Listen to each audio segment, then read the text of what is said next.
Okay, so let's start. The first question is about the duality of violent and non-violent communication, how not to get caught in either of them. In some ways, this is a question about karma. I imagine that for each of us, among the people who we meet and who we know, some people are easy to connect with and other people are more difficult.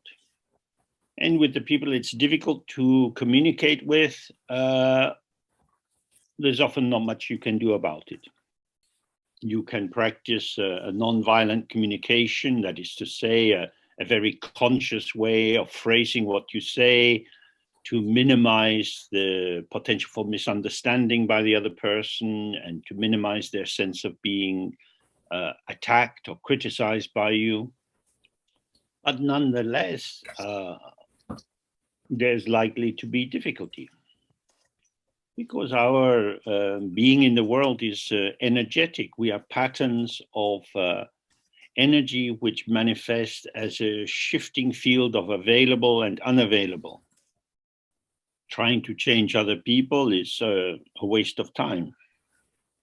And the teachings of Dzogchen and Mahamudra indicate that trying to change yourself is largely a waste of time too. Even if you are a very wonderful communicator, there will still be problems. And the key problem arises from thinking, what I'm saying is important. Of course, whenever we speak, what we say is empty, sound and emptiness. If we stay present with the sound and emptiness, the rippling semantic sheen on the surface is not so important. People who want to be taken seriously often become politicians. They want to get a lot of attention and they want people to believe in them. We are much more fortunate because we don't really want so much attention and we don't really want people to believe in what we say. Chatting, gossiping, telling stories, these are the methods of weaving the texture, the tapestry of samsara. I'm telling you about what I did today. You should be interested in me. So I am seeking confirmation of my inherent existence.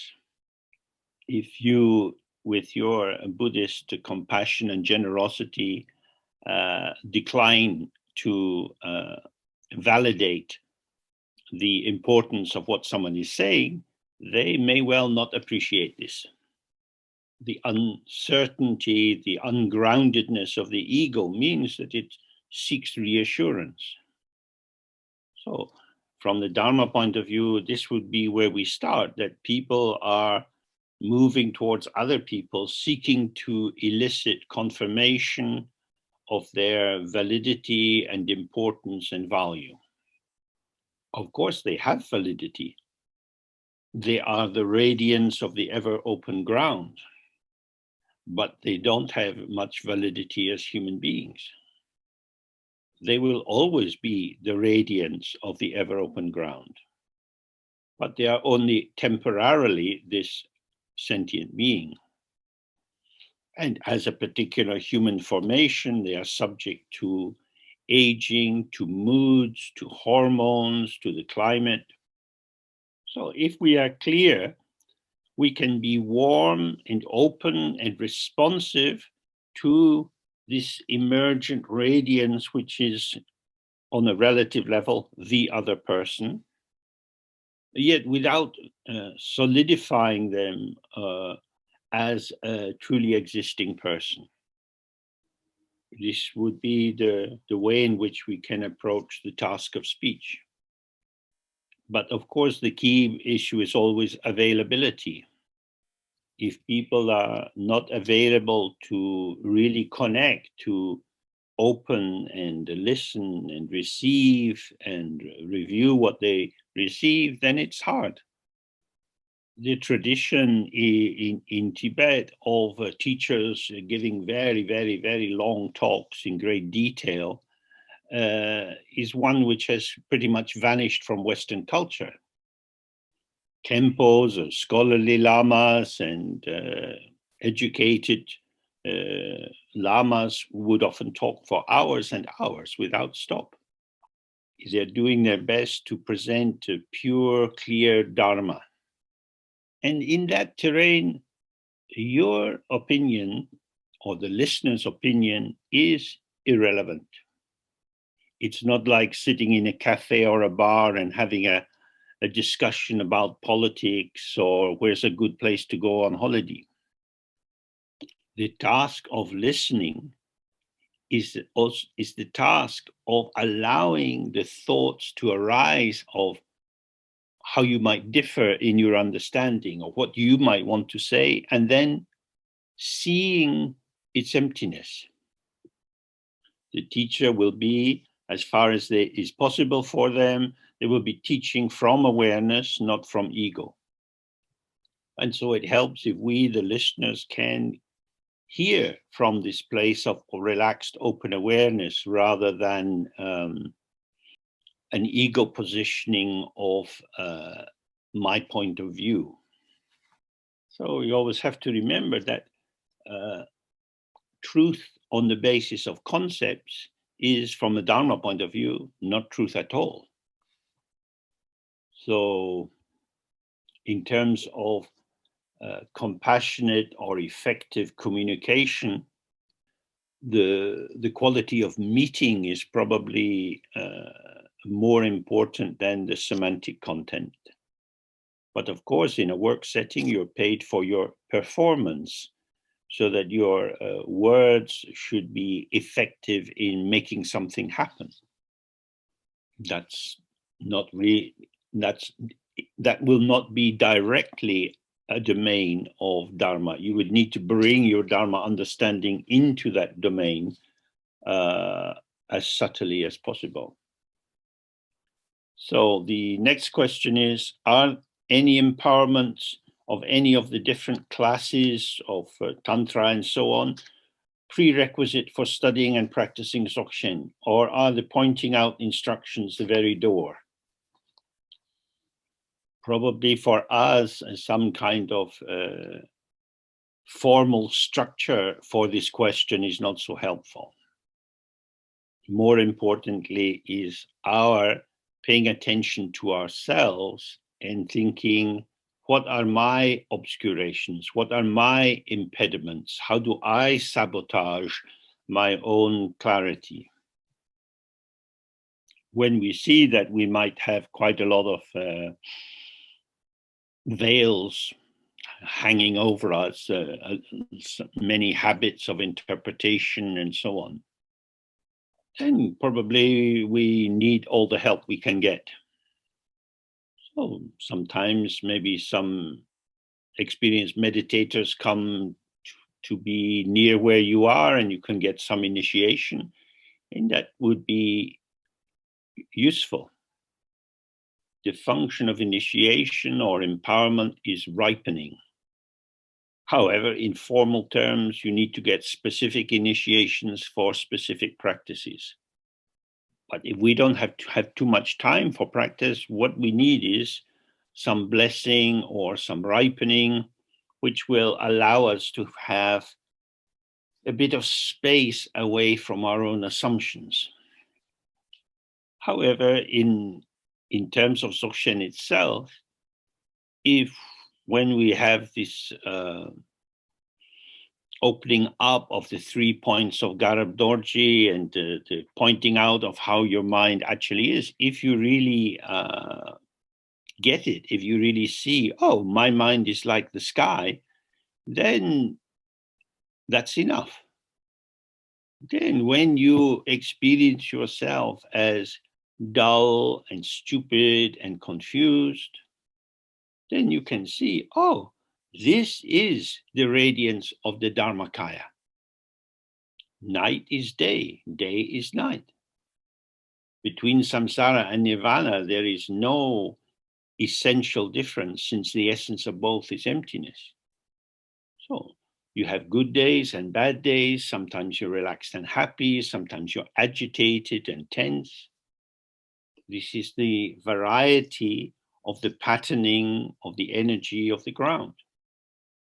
But if you don't recognize this, then you will be trapped inside judgments. This is good, this is bad. I don't want the bad, I want more of the good. Each of us has the mind. You can't lose your mind. You can't gain it, you can't buy it. Nobody can give it to you. The mind here means the inseparability of awareness and the space in which all experience arises. My mind is open and empty and radiant. And this radiance shows itself as my moods, my confusions, my depression, my happiness, my compassion. If you see the ground, the empty open ground, and that this is the same source for everything, then everything comes from that. Bananas and dog shit on the pavement. This is appearance. This appearance has no inherent existence. Arising due to causes and conditions, it is part of the interplay of the patterns and forces which are themselves always empty of inherent existence. The main thing is to look for your mind. The last weekend that we did on the short text by Gompo Wongyal was stressing this again and again. If a thought arises in your mind just now that says, I don't understand, this doesn't make sense to me, you can fuse into the feeling tone of that, or without either merging in it or pushing it away, you can just allow this movement to arise and pass. I don't understand, but you see it's impermanent, it's already gone. If you see the impermanence of the thought, that it's self-arising and self-liberating, then you have a beginning of a non-conceptual clarity. You may think that politicians lie and cheat all the time, but you're pretty good at it yourself. So when you watch how one aspect of yourself is feeding the other aspect of yourself, pure nonsense. Whether self and other appear in an external form or they appear as aspects of what you would take to be yourself, when a definition arises that says you are good or hardworking or I'm happy with this, don't take it too seriously. This is prepared by the ego ideology department. The main function of this is to confirm I really exist. I am someone. Then the Buddhas look and they cry, they weep. They say, why you shrink yourself? Why do you're so small now, so small, don't do that. You met the Dharma. You see the words, the mind is like the sky. And then you think, oh, but I am very small. So rather than imagining someone can give you an initiation and everything will become easy, you have to look at how you cheat yourself. Okay, next question. Are you implying that the reality outside of us doesn't exist at all? Well, from the Buddhist point of view, everything is illusion. What you call reality is, again, it's a deceptive term which creates the illusion that there is something really there.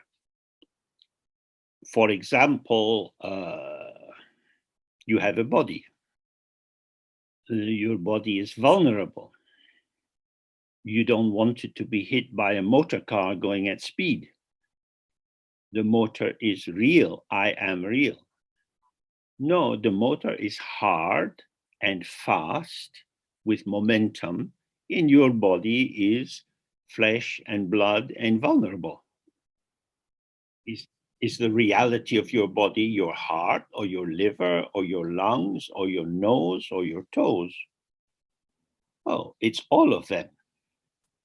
I am a system, but I'm not an isolated system. I am a communicative system, breathing in and out and so on. The system of my body and the system of the environment are not two separate domains.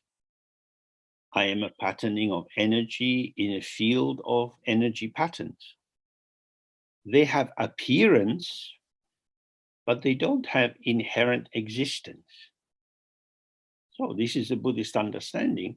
There is no reality of real, truly existing objects or subjects. We follow the middle way, appearance and emptiness. And this idea that something outside myself, as if I was a protected domain, is a false perception. We have to breathe, otherwise we die. The outside, the not I, the air that comes in becomes I inside. We say the air and my breath, but my breath is made of the air. So when the air comes into me, it becomes my breath. So if you really just simply observe yourself without going into theory, you see, oh, the world and me come together. So that there's a second part to this question. The concepts of renunciation and extinguishing all duality is extreme. Surely we can enjoy the good and deal with the bad without attachment. Well, renunciation means letting go of something. If for some reason you decided to walk across Antarctica, then you got frostbite, and then from this you develop gangrene, then you're very happy to have a little knife and cut a piece of yourself off, because this condition is spreading up through your foot into your leg. Should I cut off my foot? But I like my foot. But my foot is not really mine anymore. It's now in a perilous state. So people have to do that. They cut bits of themselves off in order to survive. Is that extreme? If you have to do it, you have to do it. It depends on the circumstances. The whole purpose of the Dharma teaching is to let us see how easily we get lost. So this issue, can we enjoy the good and deal with the bad without attachment? Dealing with the bad usually requires us to take up a position of anxiety. That is to say, I don't want you to do this because this upsets me. Our situation is very vulnerable. The world economic system is now so interconnected that trouble in one place leads to trouble in other places. America has a lot of oil. So Mr. Biden says to Mr. Putin, don't you dare do trouble in the Ukraine, because I can block this new pipeline, so you can't sell your gas to Europe. The new German chancellor is hearing this and is not quite sure if he agrees. It's maybe good for Biden's reputation, but maybe very cold for the German people. So good and bad is like a swamp. It's always referring to relative conditions. It depends where you're standing when you make your observation and judgment. To imagine that we can be in charge of this and choose the good without getting caught up in difficulty, that's not so easy. When I was first working on some texts on refuge with Sia Lama, we looked at this very popular verse that says, we take refuge in the Buddha, the best of all the two-legged creatures. We take refuge in the dharma, which is peaceful and free of desire. And we take refuge in the sangha, the best assembly. And the Sialama said, oh, this is very important. Dharma is peaceful and free of desire, but the Buddha and the sangha, they all want something. That's why you have to understand the dharma. Even though if you go to study dharma and you go to Dharamsala in India, where mainly teaching Gelugpa dharma, that will be very different from the dharma you get if you go to Darjeeling, where they have a lot of Nyingmapa dharma. Which is the best dharma? Depends. So this is quite a difficult question. We always make choices. And the choice says, I choose this, I don't choose that. I say yes to this, and even without saying anything, de facto, through the very act of saying yes to this, I'm saying no to something else. There are no easy answers inside this forest of samsara. That's why Dzogchen is particularly useful for this time, because it says, look at your mind. With the familiar example, if you have a tree that you want to get rid of, you can take off the leaves or cut the branches, or you can cut the root. The leaves are all the thoughts and opinions and concepts that people have. In order to get rid of one conceptual formation, you usually have to apply another conceptual formation. That's why they say cut the root. Look at the mind and see that the mind is open and empty, and yet thoughts arise as if they were substantial and had inherent existence. So what we call good thoughts are like rainbows in the sky. What we call bad thoughts are like dark storm clouds in the sky. Stay with the sky. If you don't find the sky, then you will be chasing rainbows and trying to avoid clouds. Okay, so next question. In meditation, I sometimes have a perception of quietness and peace. Yet when I reach it, I spontaneously finish the meditation as if I was incapable of maintaining it. Is there an explanation or remedy? Of course, when you have an experience like that and you're sitting, it's never going to be exactly what comes out of your mouth, because the formulation in language gives it a solidity it probably doesn't have.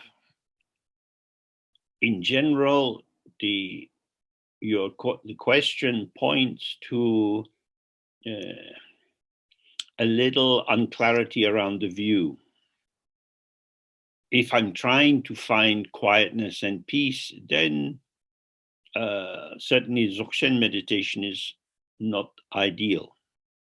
Because if we start thinking, I have, I don't know, mental agitation, anxiety, depression, and so on, and I just want some peace, I don't want to be persecuted by my own thoughts. I don't want to be persecuted by my thoughts. The question is, or the statement is embedded in a very dualistic perception.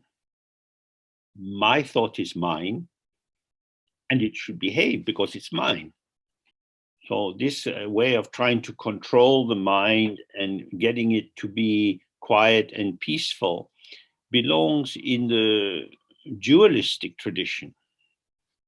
And it's a very difficult task because there are external provocations and internal mental formations, habit formations, which will tend to sabotage the project. So as you get closer to what you want, it dissolves. Oh, this might remind us of a phenomena which we are a little familiar with as an example. This is like a mirage. When you drive in the car, you see the water on the road, but you never get there. Oh, so maybe this is useful. I am chasing a mirage. Oh, interesting way to waste my life. Who is the one who is chasing? Look for the mind, not the object arising in the mind.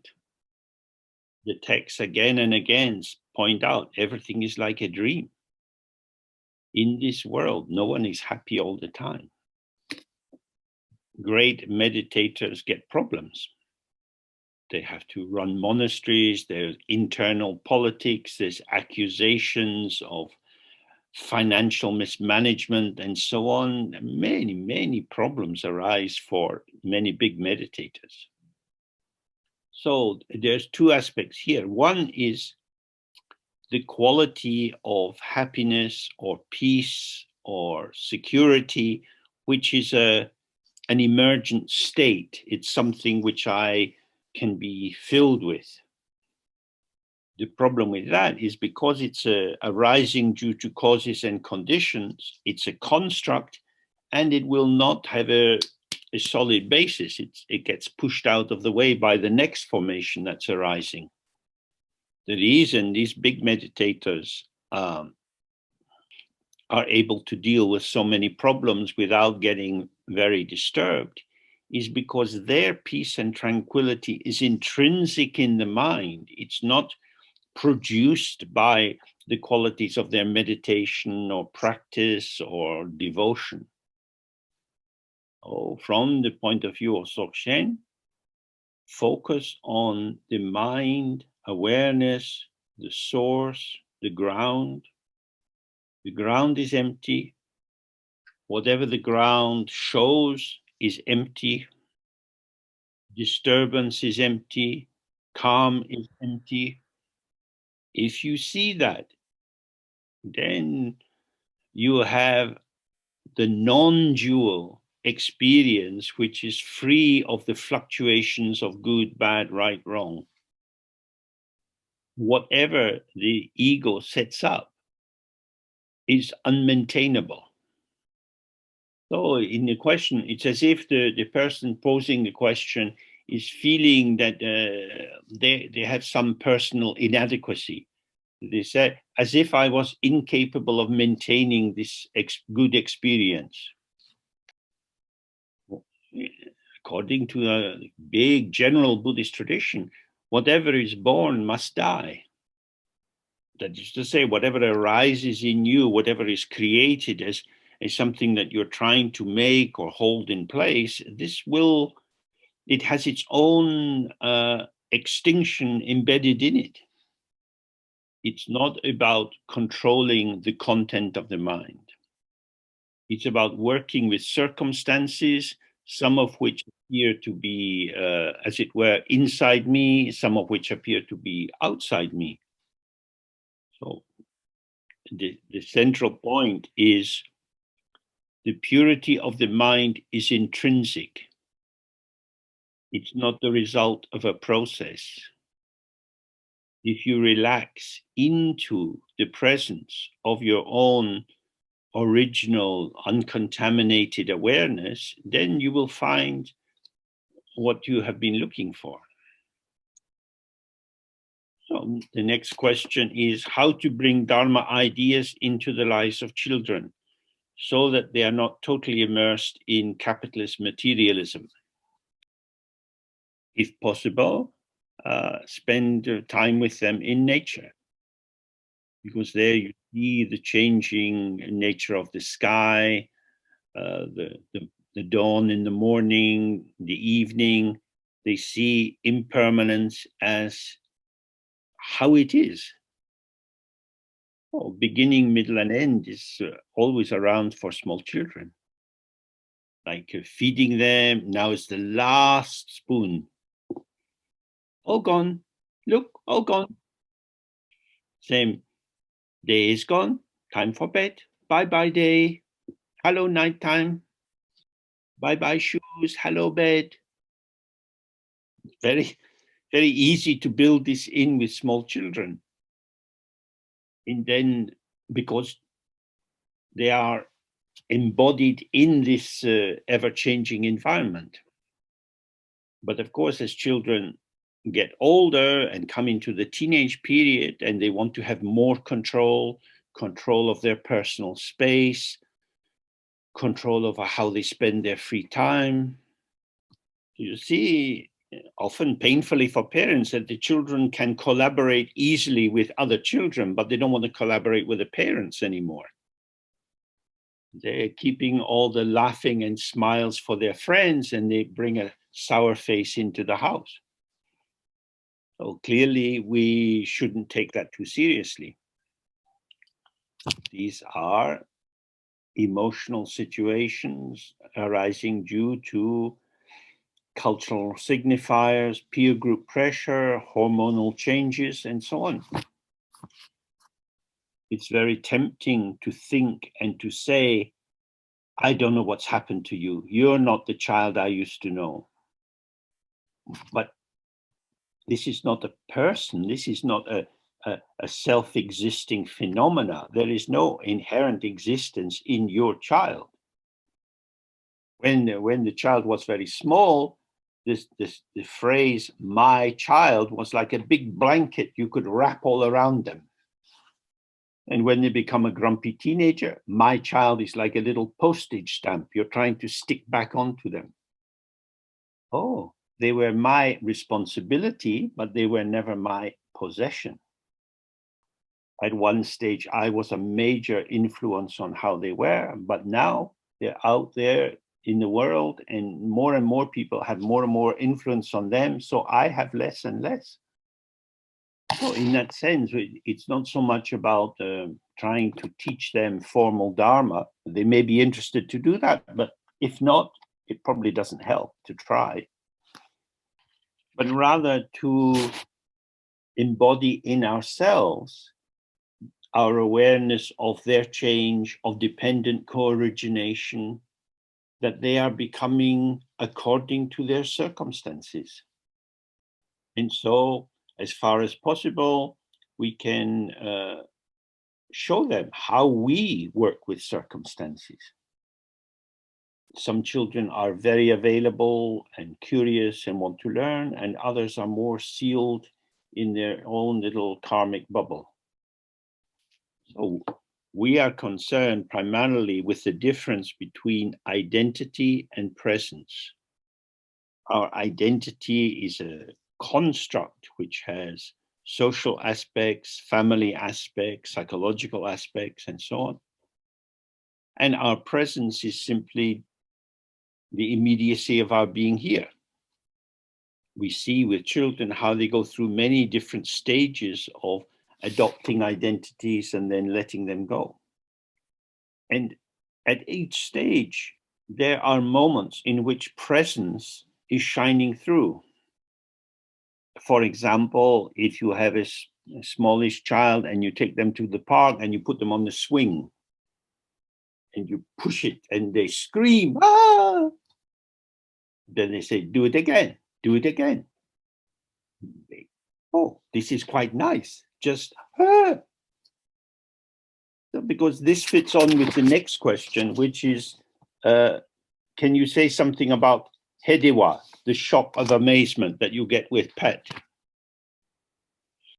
When children live in a reasonably safe place, in a little bit in nature, they do things like rolling down a hill or spinning around until they get dizzy and fall over. And as Milarepa said, the shock can be very helpful if you have an orientation of Dharma view. You're shocked out of your conceptual structure. There is an immediacy to the experience.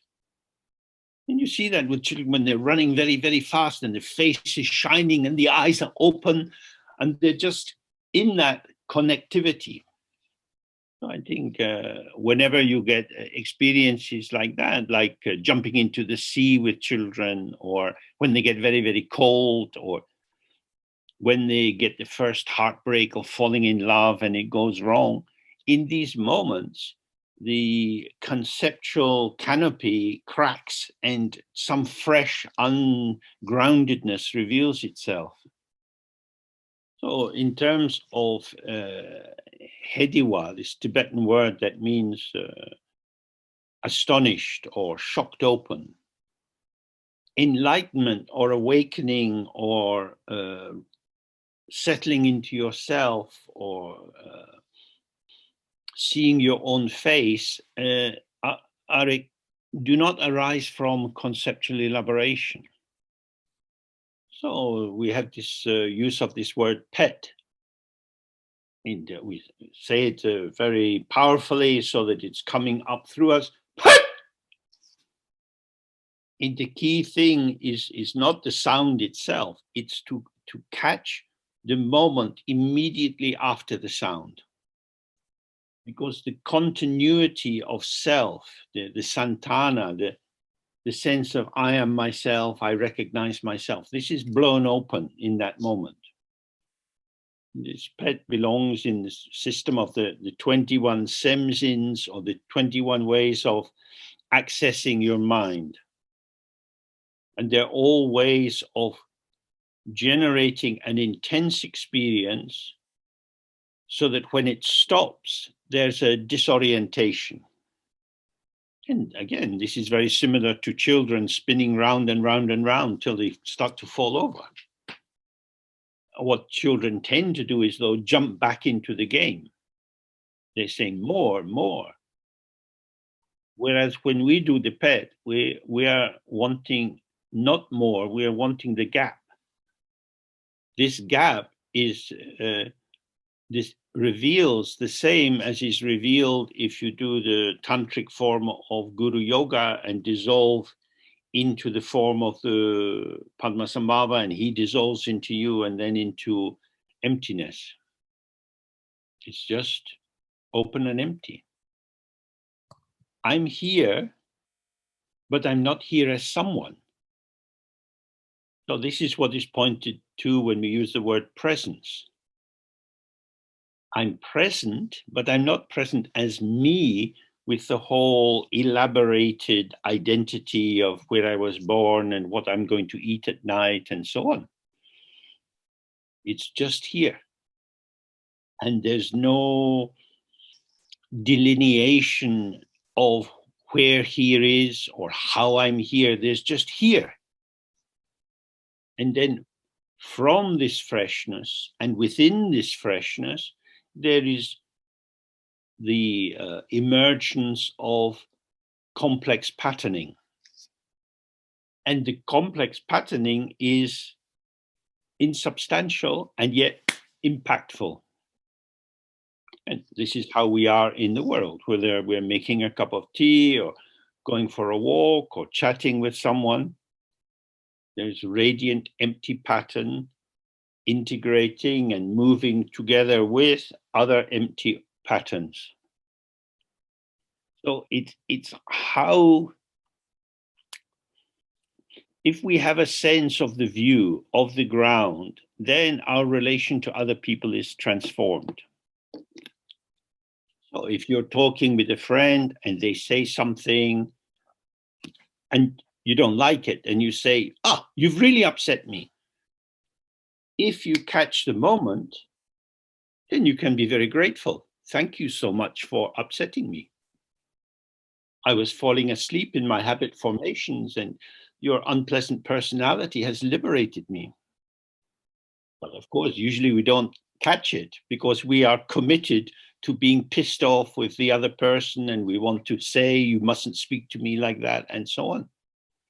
But whatever it is that's happening, whether you're stuck in a queue in a shop or you wanted to buy something but it's not available, whenever you get this kind of disruption in the trajectory of your assumption, that's a very precious moment. If you see, I had built up a mental world. Okay, so then another question. So many methods are present in the Buddhist tradition for overcoming dualism and delusion in order to awaken. How do you think we should approach this? Should we do it with us adapting to these traditional structures, to the purity of the lineage? Or should we adapt this inheritance to our own lived situation? Well, of course, in Tibet, it was a very, very different world from our world. We can hardly imagine a huge country in which the main wheels were prayer wheels. People traveled on horses or on foot or with yaks. There were prayer wheels, prayer flags, shrines. So you had the transmission of the particular practices, but inside, if you like, a spiritual ecology with an ambience of devotion and support from all the deities. We don't have this. Most of us live in a place where there's no stupa, there's no prayer flags. You might have some hanging out your window, but they're not hanging over the street. So the external supports or reminders for practice are very, very thin or rare. So we need to find a way to massage our dharma practice into our work situation, family situation, and so on. We have this new development with Zoom and Skype that we can engage in dharma conversations or practice groups with other people, but with this enormous gap between us. So it's a kind of imaginal domain supported by electronic formations. Also, if we have to earn money because we have to pay rent or keep our life going, usually means you have to go to work. Each work situation develops its own particular ethos. So there's a kind of subtle orientation of how we behave here, what we can say to each other, whether we have to be hardworking all the time or we're allowed to be a bit slack. So there are not many formal reminders of I want to bring my sense of awareness into the situation. In Plum Village, where Thich Nhat Hanh was, they had a tradition of ringing a bell or a gong so that people would stop, and that would give a pause, an interruption into the flow of the day. You can do things like with some of these little armbands for health, they have a little vibrator in them, or you can have it from a mobile phone in your pocket. So it will vibrate to interrupt you and remind you, be mindful. Where are you? No one else need know. So in that way, you can make use of the resources you have around you as a reminder. I think the key choice point is between thinking, I'm going to bring Dharma into this world, but then it's a very big world already established with its own habits, or I'm going to open myself into the Dharma and invite all the events of the day to be inside this spacious welcome of innate awareness. Oh, we already looked at this idea that everything is the radiance of the mind. When we sit and we, in a relaxed way, see how our mind is, we see the content of the mind is changing, and yet presence is here. To say it continues or doesn't continue is to enter concepts, but it's here. In excuse me, in this fresh, open moment, this is here. So this is the way in which we can proceed through the day. There is this and this and this and this. It has no, whatever occurs has no other source than your mind. Because what is arising for you is experience.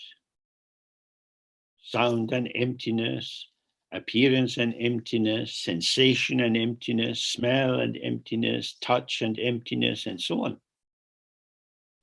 So this is, I think, the best way we can bring the practice in. We're not trying to make a Buddhist world. We're trying to stay relaxed and open so that all the provocations or intense moments which might catch us into a very dualistic interpretation can be contained in this openness. So don't start from my body is separate from the world. Don't start from I am myself and I'm different from other people. In the morning, do the Guru Yoga of the White Ah, in this openness, without blocking, without editing, without selecting, whatever comes, comes. And the more you become familiar with that, you can keep that openness as you move, or as you experience your body moving in the complexity of the world as the interface of energy systems. This is in the tradition, this is called the practice of the secret yogi, the Bepe Naljor. Nobody knows what you're doing. It's completely uninterrupting any of the ordinary flow of life. But what you have is the direct clarity that everything is the radiance of the mind. Oh, this is the aim of all the teaching and practice that we do. Okay, that's our time for today. Now, in a couple of weeks, we have a meeting which I had hoped would be for launching 2 new books, illustrated books.